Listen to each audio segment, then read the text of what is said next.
शान्ताकारं भुजङ्गशयनं पद्मनाभं सुरेश्वरं विश्वाधारं गगनसदृश्यं मेघवर्णं शुभांगं लक्ष्मीकान्तं कमलनयनं योगभिर्ध्यानगम्यं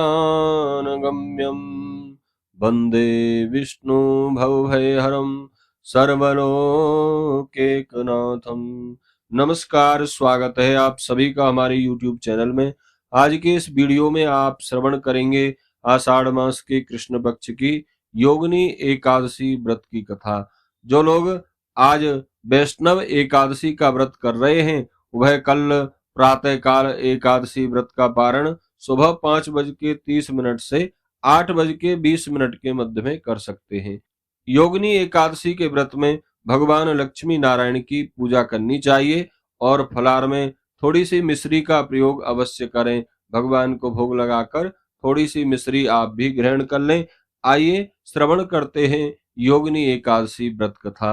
एक बार प्रेम से कहिए, बोले विष्णु भगवान की जय, एकादशी माता की जय, श्री राधा कृष्ण भगवान की जय। युधिष्ठिर ने वासुदेव भगवान श्री कृष्ण से पूछा, वासुदेव, आषाढ़ महीने के कृष्ण पक्ष की एकादशी का क्या नाम है? उसका महात्म्य क्या है? इसका व्रत कैसे किया जाता है? कृपया बताकर मेरी जिज्ञासा को शांत करें। भगवान श्री कृष्ण बोले, धर्मराज, आषाढ़ महीने के कृष्ण पक्ष की एकादशी का नाम योगिनी है। यह बड़े बड़े पापों को नष्ट कर देती है। संसार सागर में डूबे हुए प्राणियों के लिए यह सर्वश्रेष्ठ नाव का काम करती है। इसका व्रत तीनों लोकों का उद्धार करने वाला है। श्री कृष्ण भगवान एक क्षण भर रुककर कहते हैं, राजन, मैं इस व्रत से संबंधित एक पौराणिक कथा तुम्हें सुनाता हूँ, ध्यान पूर्वक सुनो। अलकापुरी में धन के अधिपति कुबेर रहते थे।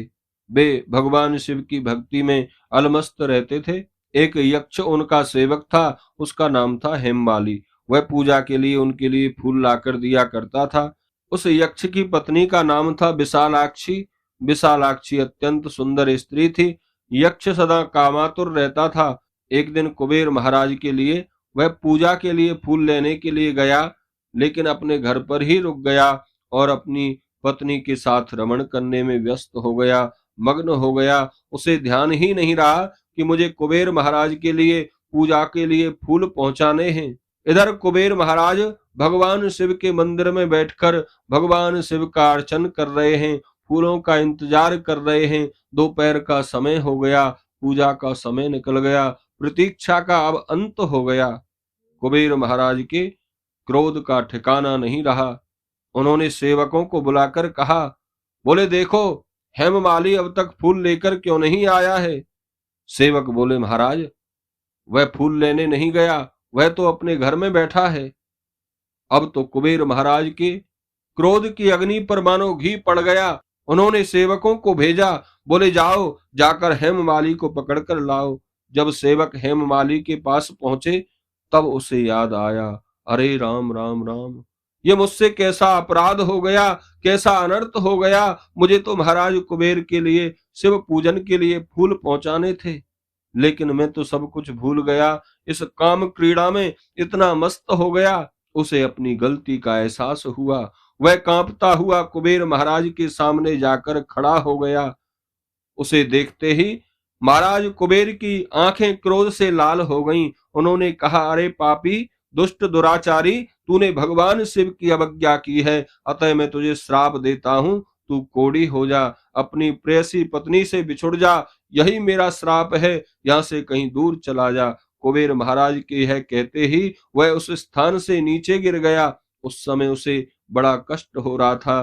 कोढ़ से उसके शरीर में बड़ी पीड़ा हो रही थी, पर वह भी भगवान शिव का भक्त था, अतः उसकी स्मृति भंग नहीं हुई। पाप से पीड़ित होने पर भी उसे पूर्व जन्म की बात याद रही। इधर उधर घूमता हुआ वह एक दिन मेरू पर्वत की चोटी पर पहुंच गया। वहां उसे मार्कंडे मुनि के दर्शन हुए। मार्कंडे मुनि बड़े तपस्वी थे। पापी यक्ष ने दूर से ही मुनि के चरणों में प्रणाम किया। मुनि ने उसे भय से कांपता हुआ देखा तो परोपकार की इच्छा से अपने पास बुला लिया। वह निकट आया तो वह बोले, तुझे यह कोढ़ का रोग कैसे लग गया है? तेरा रूप निंदा के योग्य कैसे हो गया है? यक्ष ने उत्तर दिया, मुने, मैं राजाधिराज कुबेर का सेवक हूँ। मेरा नाम हेममाली है। मैं प्रतिदिन उनको पूजा के लिए मानसरोवर से फूल लाकर पहुंचाया करता था। एक दिन अपनी स्त्री पर मोहित होकर मैं सहवास सुख में फंस गया, अतः मुझे यह ज्ञान ही नहीं रहा महाराज को फूल लाकर देने हैं। अतः उन्होंने क्रोध में आकर मुझे श्राप दे दिया, जिससे मैं कोढ़ी होकर अपनी प्यारी पत्नी से बिछुड़ गया हूँ। हे मुनिवर, मैं अपने किसी शुभ कर्म के प्रभाव से आपके पास आ पहुंचा हूँ।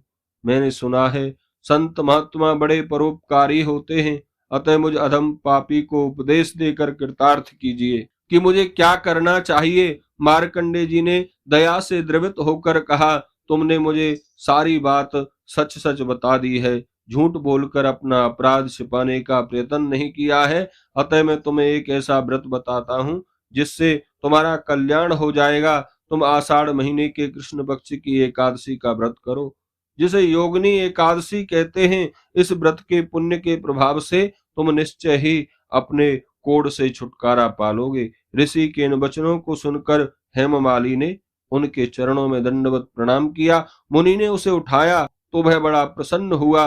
मुनि के उपदेश के अनुसार उसने योगिनी एकादशी का व्रत किया। उस व्रत के प्रभाव से उसके शरीर का कोढ़ मिट गया।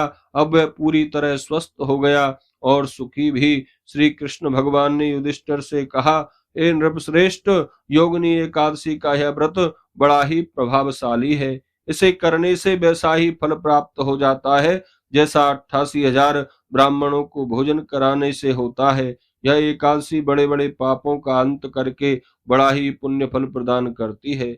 इसके इस कथा को पढ़ने और सुनने वाले के भी सभी पाप नष्ट हो जाते हैं। बोलिए एकादशी माता की जय, विष्णु भगवान की जय।